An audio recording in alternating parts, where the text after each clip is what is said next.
And it's all because we did the research the right way. Believe me, NIH would never, ever have put their reputation, integrity, and respect on the line if they hadn't have seen not only the quality of the work, but the quality of the journals in which we published, including the #1 ranked journal in nutrition, agriculture, food chemistry in the world, according to Reuters. And that was the Journal of Agricultural Food Chem. When we published that paper in those most difficult of journals to get published in, that made a profound impact on their willingness to use U.S. taxpayer dollars to start studying this fruit and to try to understand also why is it that a company like Monavie is growing that fast. There had to be something out there, because I've been at this for over 30 years. I've rarely ever wanted to be involved with any network marketing company because they come and go.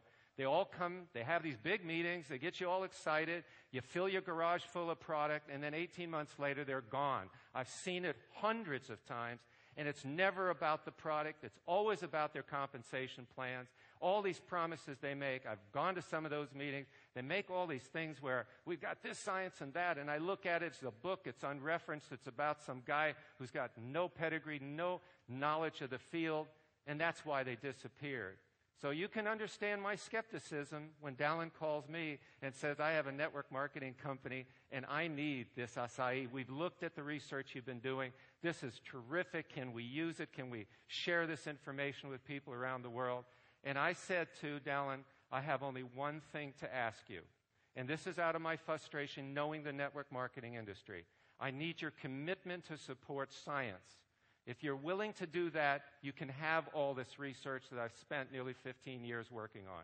You know, Dallin, I want to say this publicly, and I want to say it with the cameras running and everybody around the world hearing it. I am honored to work with Monavie. You kept your word. I have never worked with a company, and I've worked with over 500 companies in the nutraceutical industry in 55 countries, and you kept your word.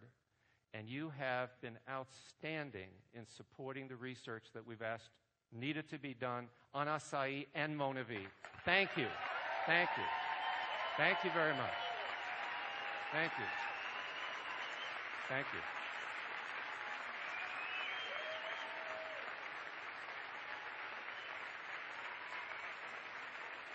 All right. I'm a scientist. I got 18 minutes and 14 seconds to show you what we learned. So here we go, the jet engine. Okay. The first thing we knew when we started was, yes, antioxidants were important. There are today over 250,000 papers published on antioxidants in the scientific literature. And among the top foods that we have are things like blueberries, blackberries. We've even been studying many of the berries in Canada, especially up in some of the Arctic regions, because they're placed under tremendous stress. And as a result, they have to develop chemical defenses to survive. And they can pass that on. And that's why if it's between you and a bear, and the bear wants those berries, you are not going to get those berries. Okay? There's a reason why. But the trouble is the season's short. The amount of the material is very limited. And there's tremendous variability in the antioxidant activities based on research we've been doing. But the U.S. Department of Agriculture did develop and publish a list starting in 2004 of all of the top foods in terms of antioxidant capacity against the peroxyl free radical. That is the most predominant free radical in the human body. And what we discovered when we got acai was it blew it off the charts. In fact, I'll never forget my day. You've heard it on my tape. You've seen it before. I love describing it because it was one of those moments that every scientist in their life dreams of. It's that call from the laboratory where, Alex, are you sitting down in your chair? I just sent you an email. Open up your attachment. Yep, I see it. I click it open. He says, look at what we found with this purple powder you sent us. We're all dying to know what is it that you sent us, because they were given this blindly. And they wondered, did you put an extract in there? Did you sprinkle lots of some kind of a chemical in there? I said, no, it's a fruit that I've been studying for some time. And they said only one thing, because it took 2.5 computer screens to the right for that line to go across. And of course, my immediate response was, well, that can't be right. That was a laboratory error. Alex, we knew you were going to say that. We've redone that 6 times. So at our expense. And I said, no kidding. Okay. and then after that,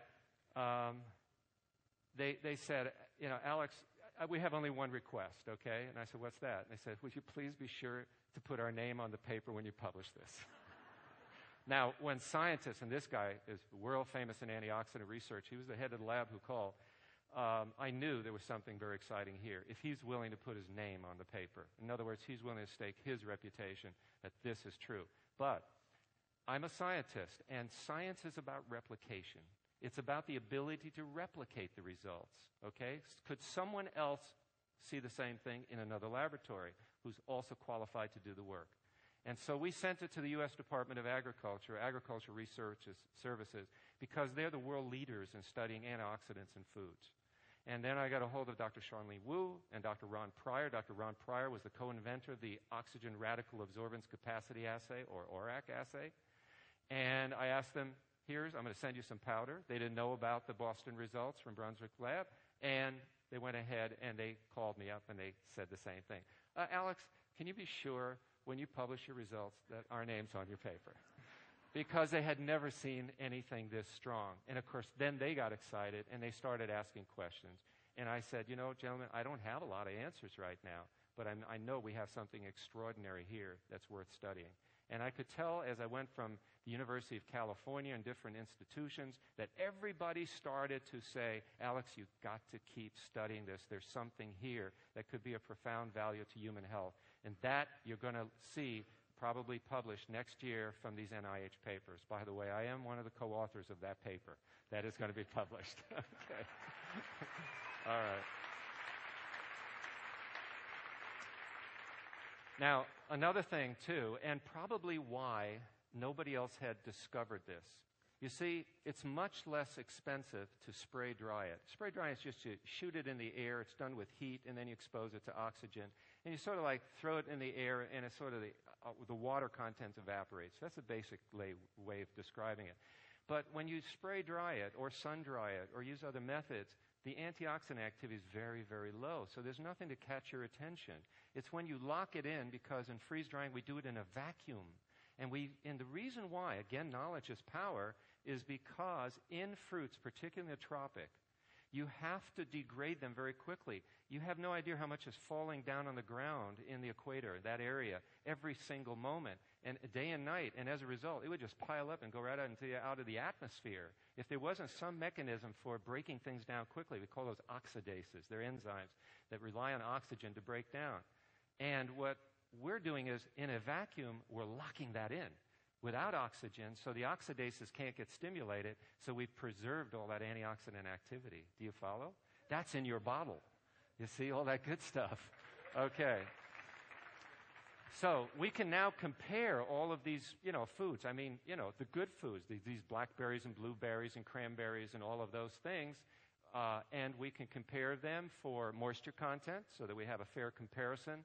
We can then look at the total antioxidant capacity and then the serving size, so we have fair comparisons. And what you will see, compared to any food, acai pulp is like way out there compared to anything, 5-6 times greater. Okay. Another thing that we have is that when we were looking at its antioxidant capacity, there are different free radicals in the human body. One of these is really bad. Okay, really, really bad. I mean, this is like a toxic free radical. And when you talk about diseases and things like that, it's always there. There's a lot of this being produced every waking second. And that is the hydroxyl radical.